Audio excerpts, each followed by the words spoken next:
आपने मंदिर का जिक्र किया है, इसी की बात कर लेते हैं। वास्तु के हिसाब से घर के मंदिर कैसा होना चाहिए? घर का मंदिर बहुत छोटा सा होना चाहिए। ओके। बहुत छोटा से इन द सेंस आपका मंदिर ऐसा होना चाहिए कि वहां से पॉजिटिविटी निकले।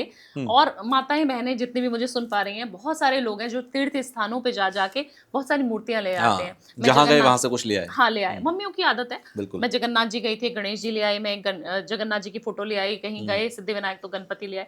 आपको मूर्तियां नहीं इकट्ठी करनी है अपने घर में। जो आपके घर में छोटी छोटी मूर्तियां है ना, उसमें जो एनर्जी है तुषार जी, वो कितनी पावरफुल एनर्जी है, आप उसका ऑरा संभाल नहीं पाओगे। मल्टीपल भगवान नहीं रखने। अब एक घर में 10 लोग हैं मान लीजिए, आप अब 30 11वें को ले आओ, 12वें को ले आओ, 13वें को ले आओ, तो आपके घर के लोग परेशान होने शुरू हो जाएंगे ना। बिल्कुल। भगवान के साथ भी हुई है, भगवान भी एक एनर्जी है। उनके साथ आप जितने कम लोगों को रखो तो बहुत अच्छा है, जितनी कम मूर्तियां रखो अच्छा है।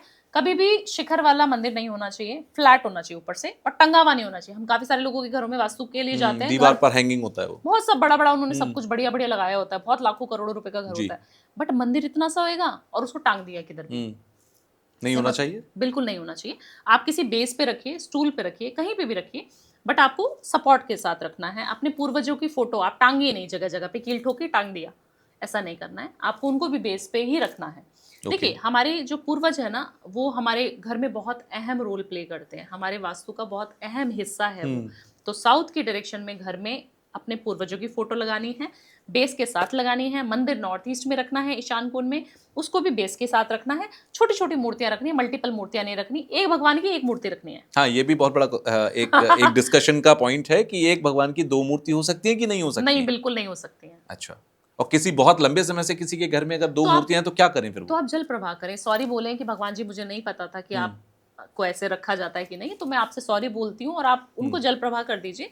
आप किसी को डोनेट ना करें। काफी सारे लोग हैं, मैं अपनी बेटी को दे दूं, माओ का दिल होता है ना कि मैं अपनी बेटी के घर पहुंचा दूं क्या भावना जी? मैंने कहा प्लीज आंटी ऐसा मत करना आप किसी के घर मत पहुंचाइए, आप उसको डोनेट कर दीजिए, या तो मंदिर में दान करिए या जल प्रवाह कर दीजिए बस। गिफ्टिंग के लिए भगवान की मूर्ति देनी चाहिए कभी? बिल्कुल भी नहीं, बहुत सारे लोग देते हैं। बिल्कुल नहीं देना चाहिए। आप अपना समय दे देते हैं तुषार जी, आपका समय कैसा चल रहा है उसके ऊपर निर्धारित कर रहा है। आज अंबानी जी मुझे कोई गणेश जी दे दें, मुझे लक्ष्मी माता का गिफ्ट दे दें, फोटो दे दें गिफ्ट में, तो मैं बहुत खुश हो जाऊंगी, क्योंकि उन्होंने अपना समय, अपना जो भगवान है, अपना ईष्ट मुझे दे दिया, अपनी एनर्जीज मुझे दे दी। आप मानिए, आप जूते किसी के पहन लेंगे तो उसकी एनर्जी शिफ्ट हो जाती है।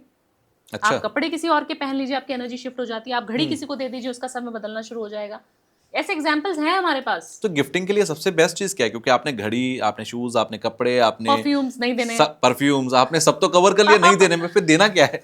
आप कोई भी डेकोर का आइटम दे सकते हैं। आप अच्छा। कपड़े दीजिए, अगर आपको देना है तो कपड़े दीजिए, ज्वेलरी दीजिए, और कुछ बहुत सारे सामान हैं वो दीजिए ना। ब्यूटी एनहांस करने के प्रोडक्ट्स दीजिए अपनी वाइफ को, अपने घर के महिलाओं को। आपका शुक्र भी अच्छा हो जाएगा, घर में साउथ ईस्ट की डायरेक्शन में बैलेंस हो जाएगी, पैसा ही पैसा आना शुरू हो जाएगा।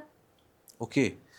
तो कुल मिलाकर अच्छा, एक चीज़ और भी बताइए मेरे को कि आजकल बहुत डिज़ाइनर मंदिर आ रहे हैं। मंदिर पे एक चीज़ और ले लेते हैं, मंदिर की छत होनी चाहिए या नहीं होनी? जो भी आपने मंदिर खरीदा उसकी छत होनी चाहिए या ओपन है वो ज़्यादा अच्छा है?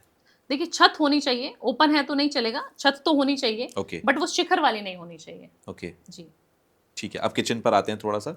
अब एक ज़माना था जब चूल्हा जला करता था, फिर ज़माना आया गैस का, और अब तो इलेक्ट्रिक सारे सिस्टम हैं गैस के लिए या फिर बर्नर्स के लिए।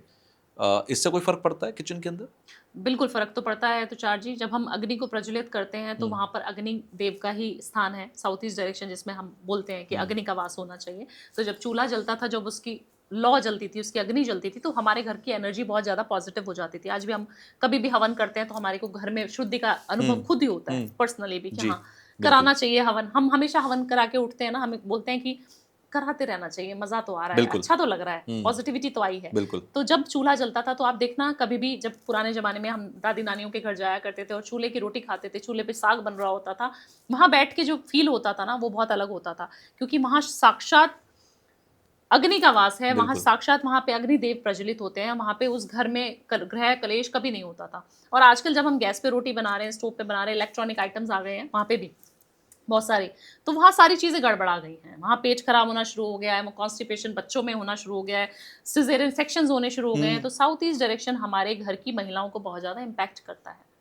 आपके घर की रसोई घर, आपके घर में रहने वाली महिलाओं की बीमारियों की जड़ है। और आजकल ज़्यादातर खाना जो है वो इंडक्शन पे भी बन रहा है, ज़्यादातर खाना माइक्रोवेव ओवन के अंदर भी बन रहा है, एयर फ्रायर्स आ गए, एयर फ्रायर्स आ गए, उसमें बन रहा है, इलेक्ट्रिक कुकर्स हैं उसके अंदर चावल पक रहे हैं। तो आप ये कह रहे हो कि ये सब जो है ये बेसिकली आपकी हेल्थ को नहीं, आपकी जो एनर्जीज हैं वास्तु से रिलेट जो करती हैं वो भी खराब हो रही हैं। बिल्कुल। हो सके तो एक छोटा सा चूल्हा बना लीजिए अपने घर की स्लैब पे ही और उसको जलाना शुरू कीजिए। ओके। हफ्ते में एक दफा कर लीजिए, मंगलवार के दिन। बहुत मजा आना शुरू हो जाएगा, आपके घर में पैसे भी अच्छे रहेंगे, आपके घर में हेल्दी रिलेशनशिप रहेंगे और वीनस जो है ना, शुक्र एक्टिवेट होता रहेगा आपका। नहीं कर सकते तो रेड कलर की टेप अपने घर में जरूर लगा लीजिए साउथ ईस्ट डायरेक्शन में। काफी सारे लोग हैं ना तुषार जी, उनका नहीं होता साउथ ईस्ट डायरेक्शन में किचन, ओके। जहाँ की होना चाहिए। अगर नहीं है तो आप क्या करें, आप उपाय के तौर पे आप रेड कलर की टेप उस जगह पे लगा लीजिए, रेड कलर का बल्ब लगा लीजिए, बहुत ज्यादा एनर्जी वो दे देगा आपको। अच्छा, मैंने अभी बीच में एक रिपोर्ट पढ़ी थी जिसमें ये कहा गया कि दुबई जो है, दुबई के कई शहरों को पूरा वास्तु के हिसाब से डेवलप किया जा रहा है। क्या पूरा शहर या पूरी कॉलोनी वास्तु के हिसाब से डेवलप हो जाए तो क्या वहां रहने वाले हर एक इंसान पर उसका असर पड़ता है, या जिस घर में आप रह रहे हैं वही मायने रखती है? अगर कोई कॉलोनी, कोई जगह अगर वास्तु ऑस्पिशियस हो जाए तो बहुत अच्छा है। वैसे ऐसा होता नहीं है तुषार जी, क्योंकि मेरे बहुत सारे क्लाइंट हैं जो दुबई में हैं और सबके घर का वास्तु गड़बड़ाया हुआ है। सबके घर में नॉर्थ ईस्ट में टॉयलेट कैसे हो सकता है, आई डोंट नो, बट मेरे पास जितने लोग आते हैं सबके घर में नॉर्थ ईस्ट में टॉयलेट है। ऐसे कैसे हो सकता है? और वो बोल रहे हैं हमने तो वास्तु ऑस्पिशियस कह के हमें बेचा गया है। बिल्कुल, यहाँ पर भी बहुत सारे प्रोजेक्ट्स हैं जो ऐसे ही कहा जाता है। तो ऐसा कैसे हो सकता है कि आप बोल रहे हो कि हमने पूरी कॉलोनी बना दी? ऐसा बिल्कुल नहीं है। तो ये स्कैम है?